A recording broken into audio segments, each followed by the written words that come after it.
সারা দেশের মতো পার্বত্য জেলা বান্দরবানের দুটি উপজেলায় লামা এবং নাইক্ষ্যংছড়ি এই দুটি উপজেলায় আজ শান্তিপূর্ণ এবং খুব উৎসবমুখর পরিবেশে উপজেলা নির্বাচন অনুষ্ঠিত হচ্ছে। আমি যে কেন্দ্রটিতে দাঁড়িয়ে রয়েছি এটি হলো চাকডালা কেন্দ্র। আমার পিছনেই সারিবদ্ধভাবে এখানে পুরুষ এবং অপর সাইডে মহিলারা তারা সারিবদ্ধভাবে দীর্ঘ লাইনে দাঁড়িয়ে তারা ভোট দিচ্ছেন এবং সকাল থেকেই বান্দরবনের যেই লামা এবং নাইক্ষ্যংছড়ির যে কেন্দ্রগুলো রয়েছে এই কেন্দ্রগুলোতে উৎসবমুখর পরিবেশে নির্বাচন অনুষ্ঠিত হচ্ছে। মূলত নাইক্ষ্যংছড়ি উপজেলাটি মায়ানমার সীমান্তবর্তী এবং একটা রোহিঙ্গা প্রবণ এলাকা হওয়ায় এখানে নিরাপত্তা ব্যবস্থা যেমন জোরদার করা হয়েছে, তেমনি প্রতিটি কেন্দ্রেই এখানে বিজিবি এবং পুলিশ, অন্যান্য বাহিনী সহ এবং সেনাবাহিনী এখানে বিভিন্ন জায়গায় কেন্দ্রগুলোতে টহল দিচ্ছে।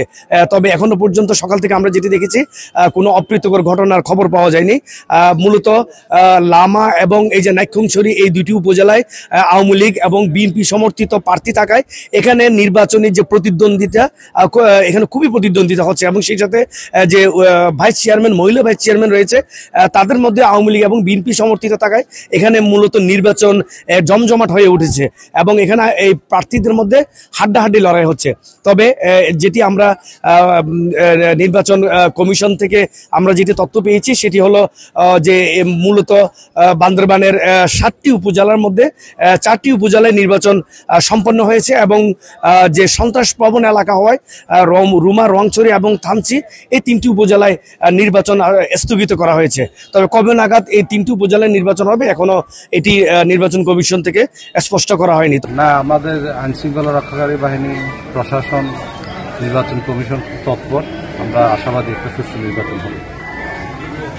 আলহামদুলিল্লাহ, শুকরিয়া। আমি এই পর্যন্ত নির্বাচন শুরু থেকে তফসিল ঘোষণার পর থেকে এই পর্যন্ত প্রশাসনের সঙ্গে সহযোগিতা পেয়েছি। অত্যন্ত চমৎকার উৎসবমুখর পরিবেশে একটি নির্বাচন হতে যাচ্ছে। বিশেষ করে অস্বীকার করার কোনো জন্য নেই।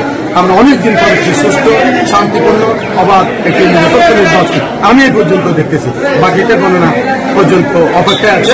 আমি আজকে যে নাইক্ষ্যংছড়ি উপজেলায় রয়েছে মায়ানমার সীমান্তবর্তী, এখানে সুষ্ঠু এবং শান্তিপূর্ণ পরিবেশেই ভোটাররা নির্বিঘ্নে ভোট কেন্দ্রে এসে উৎসবমুখর পরিবেশে তারা ভোট দিচ্ছেন। এটি ছিল আমার কাছে সর্বশেষ তথ্য। মিনারুল হক, এটিএন বাংলা, বান্দরবান।